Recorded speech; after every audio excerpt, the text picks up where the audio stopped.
ഏട്ടനെന്താ ഇവിടെ നിക്കുന്നേ? ഒന്നുമില്ല, വെറുതെ നിന്ന. ചായ എടുത്ത് വെച്ചിട്ടുണ്ട്. ഞാൻ തരാം. താൻ കുടിച്ചോ? ഇല്ല, ഏട്ടൻ വന്നിട്ട് ഒരുമിച്ച് കുടിക്കാം. എടാ, എന്തിനാ എന്നെ കാത്ത് നിൽക്കുന്നേ? ഞാൻ എനിക്കും എന്തായാലും 8-9 മണിയാലും. താനൊക്കെ 6 മണി കഴിച്ച് പണിയെടുക്കുന്നല്ലേ, വിശക്കുന്നുണ്ടല്ലോ. താൻ പോയി കഴിച്ചോ? സാരില്ല, നമുക്ക് ഒരുമിച്ച് കഴിക്കാം. അല്ല, വീട്ടിലേക്ക് വിളിച്ചോ? ഇല്ല, കുറച്ച് കഴിഞ്ഞിട്ട് വിളിക്കാം. എടോ, കല്യാണം കഴിഞ്ഞ് 2 ദിവസമല്ലേ ആയുള്ളൂ. മോളെ വിട്ടേക്ക് അവർക്കും പ്രയാസം ഉണ്ടല്ലേ. താനൊന്ന് വിളിച്ചോ വേഗം. ശരി. പിന്നെ സച്ചു, അടുത്ത ശനിയാഴ്ച നമ്മൾ ഗോവയിലേക്ക് പോകുന്നു കേട്ടോ. 5 ദിവസത്തെ ട്രിപ്പാ. ടിക്കറ്റ് ഒക്കെ ഒന്ന് ബുക്ക് ചെയ്യാൻ പോവാ. അത്ര ദിവസമൊക്കെ ഏട്ടന് ലീവ് ഉണ്ടോ? അതൊക്കെ എങ്ങനെ എടുത്തടോ. നാടും വീടും അയൽക്കാരൊക്കെ പുതിയതല്ലേ. താഴ്ന്ന് ഇവിടെ സെറ്റ് ആകണമെങ്കിൽ എന്തായാലും കുറച്ച് ദിവസം എടുക്കും. അതുവരെ ഞാൻ കൂടെയുള്ള നല്ലതാ. എന്നാ ചായ കുടിക്കാം.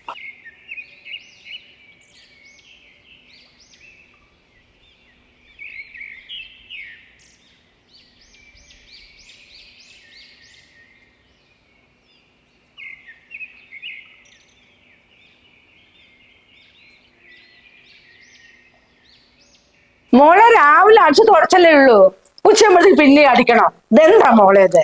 അമ്മയ്ക്ക് ആസ്മന്റെ അസുഖമുള്ളതല്ലേ. ഈ റൂം ഇടയ്ക്കിടയ്ക്ക് ക്ലീൻ ചെയ്തില്ലെങ്കിലേ പൊടി കയറി അലർജി കൂടും. പിന്നെ എത്ര മരുന്ന് കഴിച്ചിട്ടും കാര്യമൊന്നുമില്ലല്ലോ. ഇതൊക്കെയല്ലേ അമ്മ ആദ്യം ശ്രദ്ധിക്കേണ്ടത്. ഓ, ഈ കുട്ടിന്റെ ഒരു കാര്യം അതൊന്നും കുഴപ്പമില്ല മോളെ. എന്നാ ചൂലിത അമ്മ അടിച്ചോളാം. അത് ശരി. അപ്പൊ ഞാൻ അത്രയും നേരം പറഞ്ഞൊന്നും അമ്മയ്ക്ക് മനസ്സിലായില്ല. ഈ അടിക്കുമ്പോഴമ്മ പൊടി കയറുന്നേ. ഇത്രയും കാലം ഇവിടുത്തെ പണിയൊക്കെ അമ്മ ഒറ്റയ്ക്കല്ലേ ചെയ്ത്. അതുകൊണ്ട് അതൊന്നും കുറയാത്തത്. ഇപ്പൊ ഞാൻ വന്നില്ലേ, ഇവിടുത്തെ കാര്യമൊക്കെ ഞാൻ നോക്കളാം. അമ്മ അവിടെ പോയിരുന്നേ. ഓക്കെ.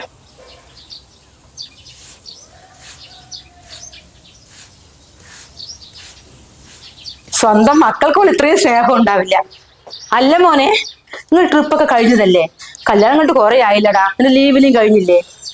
കഴിഞ്ഞമ്മേ, നാളെ മുതൽ ഇപ്പൊ ജോലിക്കല്ല. അതിന്റെ ഒരു ടെൻഷനില്ല ഞാൻ. ജോലിക്ക് കൊണ്ട് ടെൻഷനോ? നീ എന്തൊക്കെയാണ് ഈ പറയുന്നത്? എത്ര കഷ്ടപ്പെട്ട് ഈ ജോലി നിനക്ക് കിട്ടിയത്? ഓ, അതൊന്നും അല്ലമ്മേ. എനിക്ക് അവളെ വിട്ട് പോവാൻ തോന്നില്ല. ഒന്നുമില്ല. അല്ല, പുതിയ മരുമോൾ ഇഷ്ടായ? മരുമോളല്ലടാ, മോള് ദേവതയാണ്, ദേവത.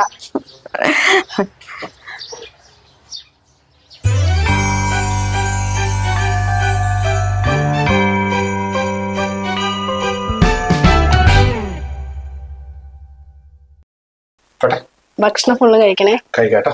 പിന്നെ മീൻകറി കുറച്ച് കൂടുതൽ വെച്ചിട്ടുണ്ട്. എല്ലാവരും ഷെയർ ചെയ്ത് കഴിക്കേ.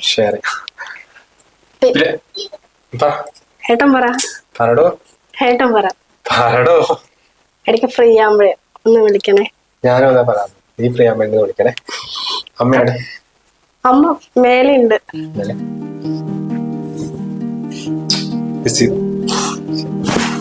കേട്ടോ.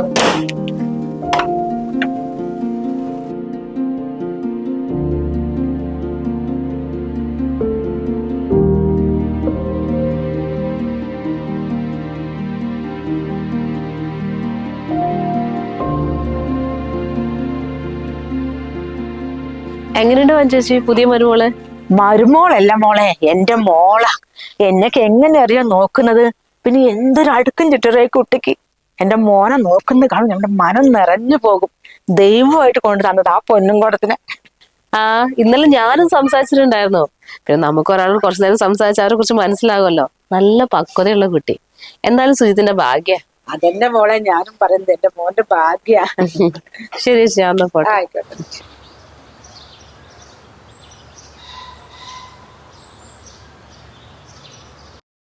എന്റെ സന്ധ്യ ഒന്ന് വേഗം സമയായി. എവിടെ പോയി കിടക്കുകയാണ്? ഏട്ടാ, ഇന്നത്തെ പോലെ കഴിക്കാണ്ട് വരില്ലേ. ഇഷ്ടപ്പെട്ട ചെമ്മീൻ കറി ആക്കിയിട്ടുണ്ട്. ഞാൻ എന്താ സ്കൂൾ കുട്ടിയാ? എപ്പോ നോക്കിയാലും കഴിക്കാണ്ട് വരില്ല, അതാണ് ഇതാണ്. ഇതൊന്നും എനിക്കറിയില്ലേ. പിന്നെ ഓഫീസിൽ പോയിട്ട് ഇടയ്ക്കിടയ്ക്ക് വിളിച്ച് വെറുപ്പിക്കാൻ നിൽക്കല്ലേ. ഞാൻ അമേരിക്കയിലല്ല പോകുന്നത്, ദിവസം ഇങ്ങോട്ട് വരും. അല്ല ഏട്ടാ, ഒരു കല്ലാട്ടില്ല.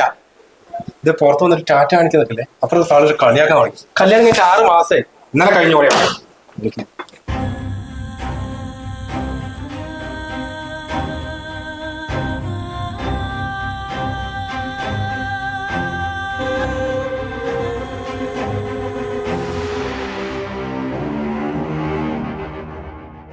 ഈ റൂമിൽ എപ്പോ നോക്കുമ്പോഴും വെള്ളമാണല്ലോ. ഞാനിപ്പോ വീഴേണ്ട ഇതാ. ഈ പെണ്ണിനെ കൊണ്ട് എത്ര പറഞ്ഞാലും കേൾക്കില്ല. വെറുതെ അടിച്ചു തുടക്കിയാനെ. സന്ധ്യ, സന്ധ്യ ഒന്ന് ഇങ്ങോട്ട് വാ.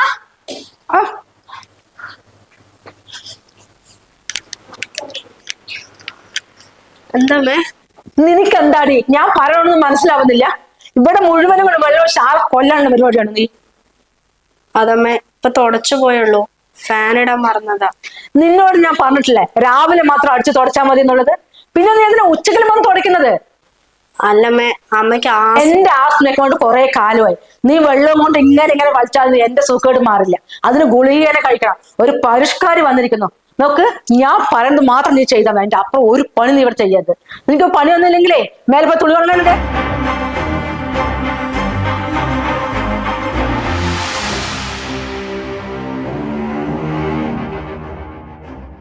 എവിടെ നിന്നാണാവോ അങ്ങനെ ഓരോന്ന് കെട്ടി എഴുന്നള്ളിച്ച് വരുന്നത്? തുടച്ച് ടൈൽസിന്റെ കളർ മുഴുവനും പോയി. പറഞ്ഞാലും മനസ്സിലാവാത്തൊരു സാധനം. സന്ധ്യ, സന്ധ്യ എവിടെ പോയി കിടന്നു? ഓ വിളിച്ചിരിക്കുക. എടി സന്ധ്യ, നീ എന്ത് കറിയാക്കാത്തത്? വെറും ചോറ് തിന്നാനാ? ഓഫീസിലെത്തി ബാഗ് തുറന്നപ്പോഴുള്ള കാര്യം മനസ്സിലായത്? എടി നീ രാവിലെ എന്താക്കടി? നിങ്ങൾ എന്താ മനുഷ്യ സ്കൂൾ കുട്ടിയാ? രാവിലെ പോകുമ്പോഴത്തേക്കും ചോറും കറിയും വാട്ടർ ബോട്ടിലൊക്കെ ആക്കി തരേ. ഞാൻ രാവിലെ പറഞ്ഞതല്ലേ കറി അവിടെ ആക്കി വെച്ചിട്ട് എടുത്തിട്ട് പോന്ന്. അതങ്ങനെയാ നേരം ആ ഫോണിൽ കുത്തിക്കൊണ്ട് നടക്കല്ലേ. ദേ അവൻ ചെയ്ത തെറ്റും മറ്റുള്ളവർ തലക്കിടാൻ നിന്നാണ്ടല്ലോ. വിവരം അറിയും നിങ്ങള്.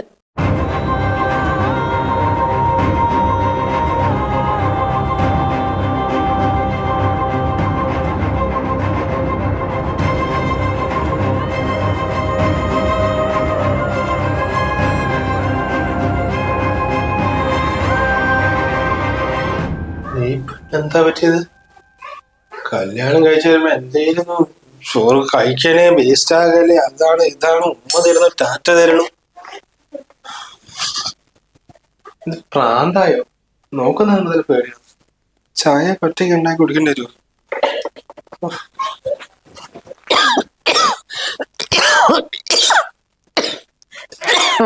ഇതെന്താണ്?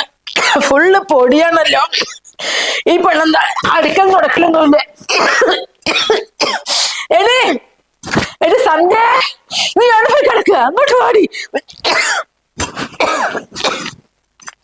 അയ്യോ, എന്തിനെങ്ങനെ വിളിച്ചു പോകുന്ന? ഒരു പണി എടുക്കാൻ സമ്മതിക്കില്ലേ?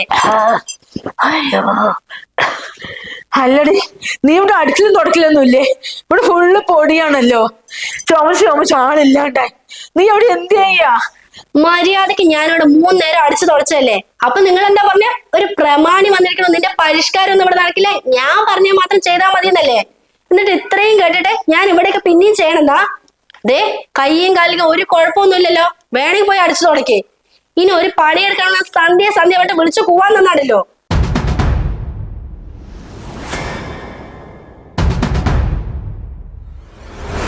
എന്താ രാക്ഷസി പറഞ്ഞിട്ട് പോയത്? ഇവൾക്ക് ഇത്രയും നാവുണ്ടായിരുന്നോ? ഒന്നിലെങ്കിലും ഇവളുടെ അമ്മായിയമ്മയല്ലേ ഞാൻ വന്ന സമയത്ത് എന്തായിരുന്നു അമ്മയെ കൊമ്മയെ വന്ന് പുറകെ നടന്നിട്ട് അഹങ്കാരി. എനിക്ക് വരുന്നുണ്ട് ദേഷ്യം. എന്റെ സ്വഭാവം ശരിക്കും മനസ്സിലായിട്ടില്ല. അതേ അപ്പുറം ആൾക്കാരനെല്ലാം പറഞ്ഞ ഒന്നും പറയാതിരിക്കുക. എന്താ മഞ്ചേച്ചി ഒറ്റയ്ക്ക് സംസാരിക്കുന്നേ? ഓ ഒന്നും പറയണ്ട മോളെ. ഒരു മോശമായിട്ട് മരുമോൾ എനിക്കുണ്ടല്ലോ. ഇത് എവിടെ നിന്ന് വന്ന് കയറി ഇങ്ങനത്തെ ഒരു സാധനം എന്റെ കുടുംബം കലക്കാൻ വേണ്ടിയിട്ട്? എന്റെ മോന്റെ ജീവിതം വെറുതെ പാഴായിപ്പോയി. 2 വർഷം മുമ്പ് പക്ഷെ ഇങ്ങനെയൊന്നുമല്ലല്ലോ പറഞ്ഞിരുന്നത്. നല്ല മരുമോളാണ്, ഭയങ്കര വൃത്തിയാണ്, അമ്മേനെയും മോനെയൊക്കെ പൊന്നുപോലെ നോക്കുന്നല്ലേ. പിന്നെ ഇപ്പൊ എന്ത് പറ്റി? എന്റെ മോളെ, നമ്മൾ പണ്ടൊക്കെ പറയുന്നല്ലേ കേട്ടിട്ടുള്ളൂ, പുതുപ്പെണ്ണ് പുരപ്പുറം തൂക്കുന്നുള്ളത്. ഇതപ്പൊ എനിക്ക് അനുഭവത്തിൽ കൂടെ മനസ്സിലായി. വന്നപ്പോ എന്തൊക്കെയായിരുന്നു. ഇപ്പോഴല്ലേ അവരുടെ തനി സ്വഭാവം ഞാൻ മനസ്സിലാക്കിയത്. എന്റെ വഞ്ചേച്ചി, നമ്മള് പെണ്ണുങ്ങളൊന്നും വേറെ വീട്ടിലേക്ക് കല്യാണം കഴിച്ചു പോകുന്നത് അവിടെ പ്രശ്നം ഉണ്ടാക്കാൻ വേണ്ടിട്ടല്ലല്ലോ. എന്ത് വന്നാലും അഡ്ജസ്റ്റ് ചെയ്ത് സന്തോഷത്തോടെ ജീവിക്കാൻ വേണ്ടിട്ടല്ലേ. പിന്നെ സഹിക്കുന്നതിനൊക്കെ ഒരു പരിധിയില്ലേ. പരിധി വിട്ടു കഴിഞ്ഞാല് ആരായാലും പ്രതികരിക്കും. ഇത്രയും നല്ലൊരു പെൺകുട്ടി ഇങ്ങനെ മാറണമെങ്കില് അതിന് കാരണം ആരാണെന്ന് ഒന്ന് ആലോചിച്ച് നോക്ക്. കല്യാണം കഴിഞ്ഞ ആദ്യ നാളുകളിൽ സ്ത്രീകൾ ഭയങ്കര ഷോ ഓഫ് ആയിരിക്കും. അതിനുശേഷം അവരെ തനി സ്വഭാവം പുറത്ത് വരും. അല്ലെങ്കിൽ പുത്തനച്ചി പൊരപ്പുറം തൂക്കും എന്നൊക്കെ പറഞ്ഞ് സ്ത്രീകളെ ഒരുപാട് ആളുകൾ കളിയാക്കാറുണ്ട്. ഒരാളെ ഭാര്യയായിട്ട് വേറൊരു വീട്ടിലേക്ക് ഓരോ സ്ത്രീകളും കടന്നു വരുന്നത് സന്തോഷവും സമാധാനവും ആഗ്രഹിച്ചിട്ടാണ്. അതുകൊണ്ട് തന്നെ അവിടെ എന്തൊക്കെ പ്രശ്നങ്ങൾ ഉണ്ടായാലും ഒരു പരിധി വരെ അവർ കണ്ടില്ല കേട്ടില്ല എന്നടിക്കും, ക്ഷമിക്കും. പക്ഷെ ഒരു ലിമിറ്റ് വിട്ട് കഴിഞ്ഞാൽ അതാരായാലും പ്രതികരിച്ചു. അപ്പോൾ എൻ്റെ മരുമകൾ ആദ്യകാലത്ത് ഭയങ്കര പാവമായിരുന്നു, ഇപ്പോഴാണ് അവളുടെ തനി സ്വഭാവം പുറത്തായത്.